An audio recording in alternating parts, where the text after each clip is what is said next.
Alors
là, c'est de la barbotine, de la mollochite.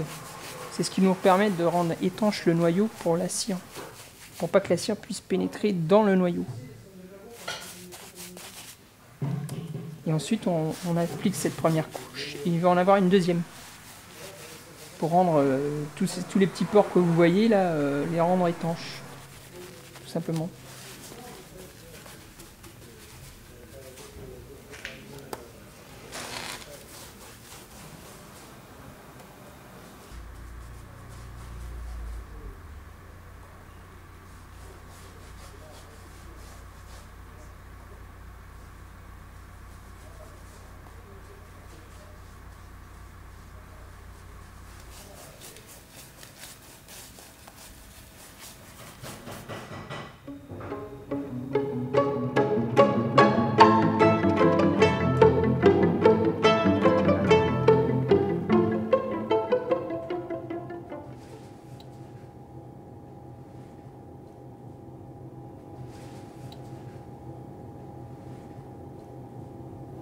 On étale de la cire chaude sur l'élastomère.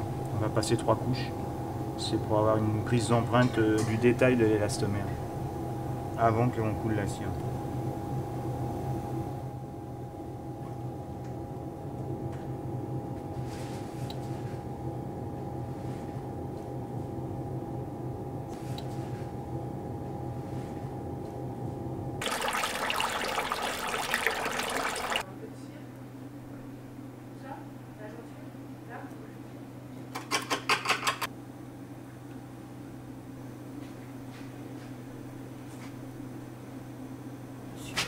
Là, il y a eu le tirage du noyau qui a été barbotiné, c'est pour ça qu'il est blanc.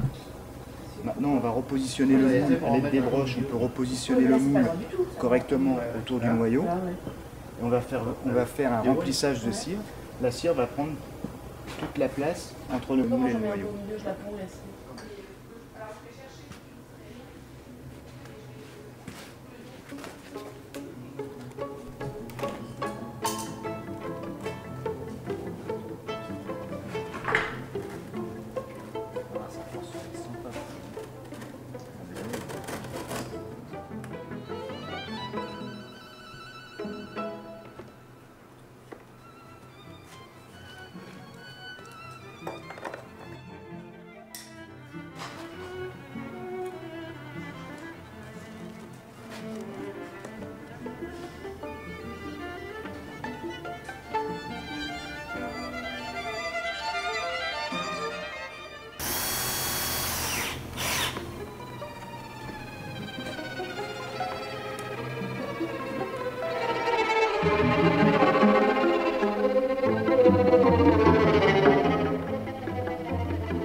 C'est un peu chaud. J'ai coupé le gaz, on va attendre que ça refroidisse. Je prends la hauteur de cire dans le récipient avant, je la reprendrai après. J'aurai un certain nombre de centimètres et je connaîtrai le volume de cire qui m'a servi à couler la pièce. Et on pourra recalculer pour préparer le bronze le jour de la coulée en bronze. Voilà. Je peux y aller? Tu tiens bien le tuyau, tu ne lâches pas parce que c'est quand même de la cire Là, elle est très chaude, hein. Faut pas s'asperger les mains avec. Hein. Non, mais arrêtez, non, je lâche pas. Mais l'entonnoir, il va pas partir. L'entonnoir, tu le touches pas, l'entonnoir. Pour 1 kg de cire, il y a environ 9 kg de bronze. Ça monte, ça monte.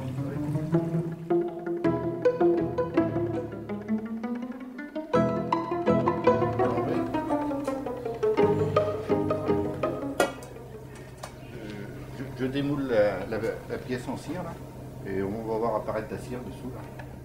Mais j'enlève déjà la chape et ensuite j'enlèverai la stemère.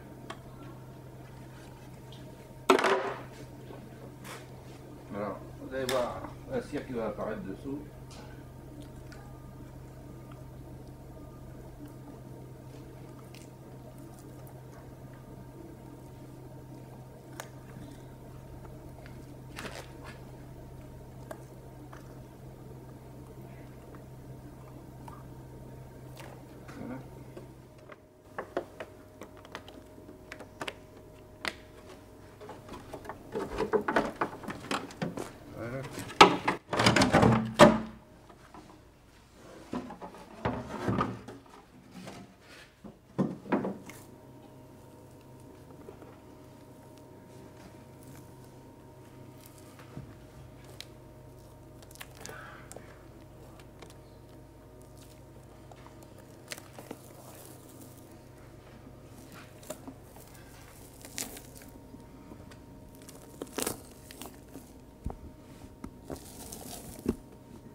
Je vais suivre la couture, la retoucher, la faire disparaître au fur et à mesure que j'avance.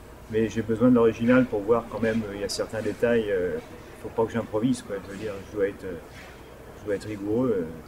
Faut pas que je me laisse aller à vouloir corriger les petites choses qui ne doivent pas être corrigées.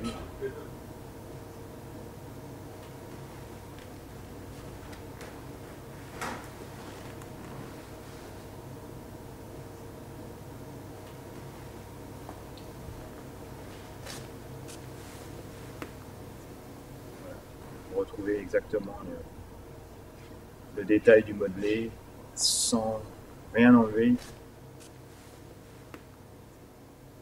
On a comme une fissure ici là.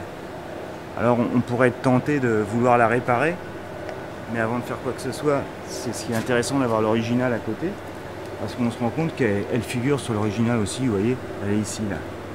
Donc pas question de réparer.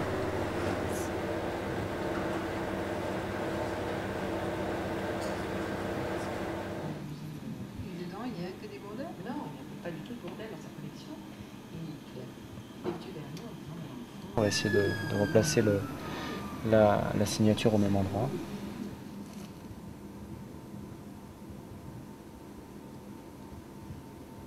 Et après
Le grain il sera beaucoup plus gros que ça. On va épaissir le moule au fur et à mesure avec les autres couches.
On est en train de remplir la fosse de coulée de billes de fonte.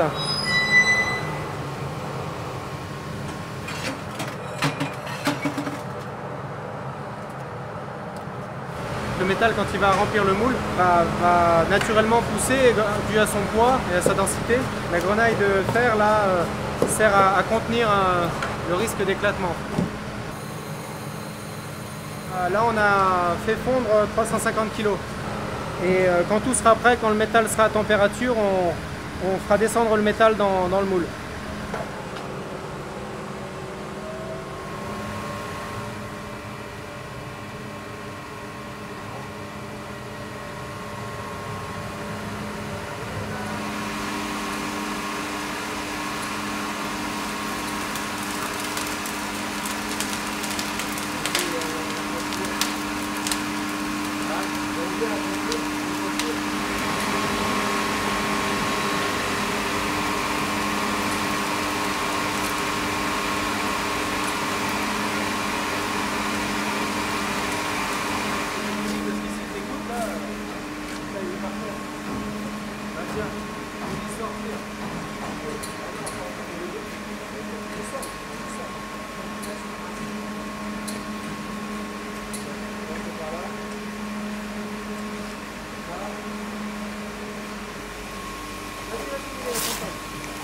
Tu restes pas 3 heures dedans.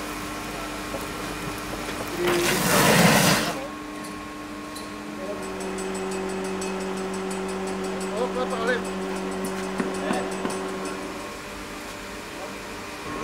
Hein?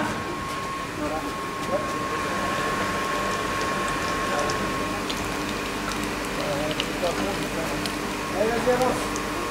Garde le feu. Là. Allez, avance.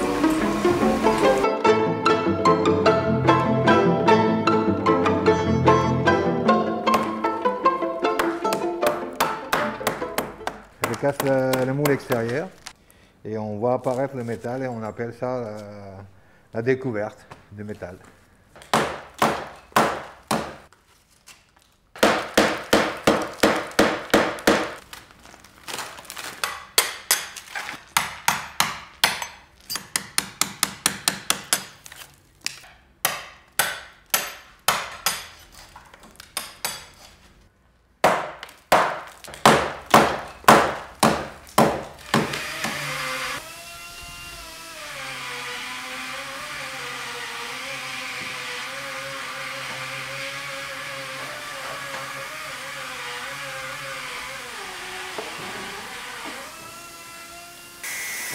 Alors les premières étapes, c'est couper les alimentations.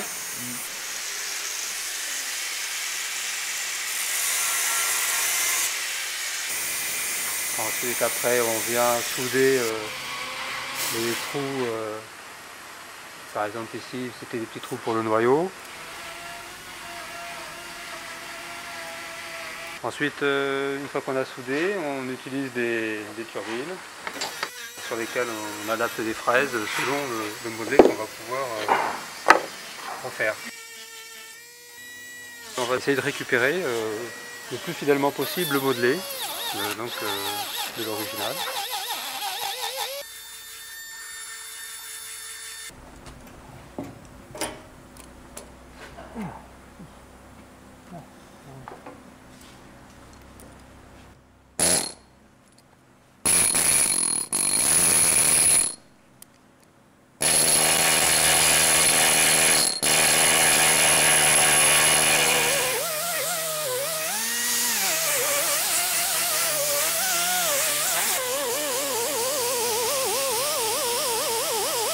Une fois qu'on a terminé ça, on passe à un produit, ce qu'on appelle un barrage, qu'on vient brosser.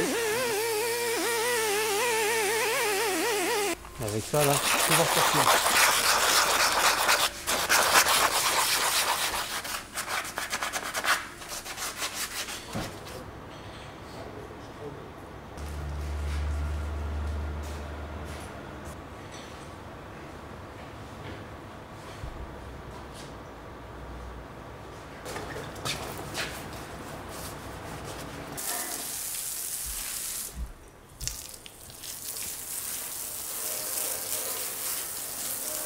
Je vais commencer à déposer des selles de cuivre dessus.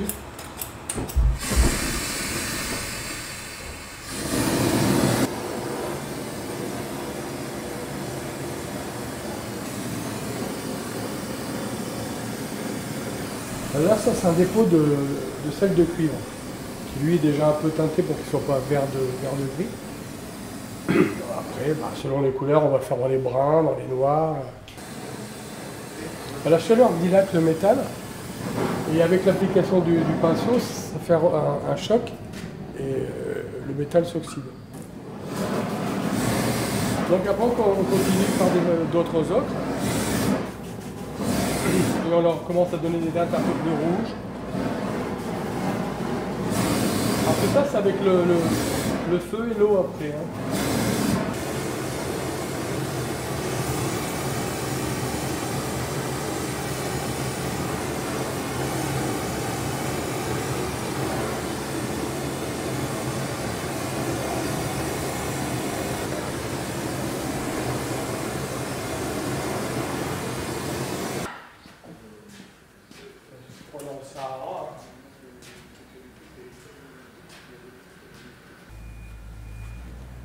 Vous voyez, le bronze, c'est comme une éponge, ça absorbe le produit, puis quand il en a trop, il finit par le rejeter. Donc il faut laisser le temps aussi qu'il transpire. L'ennemi, surtout des patines, c'est les oiseaux, c'est la pollution. Mais le temps lui-même ne fait que l'améliorer ou l'embellir.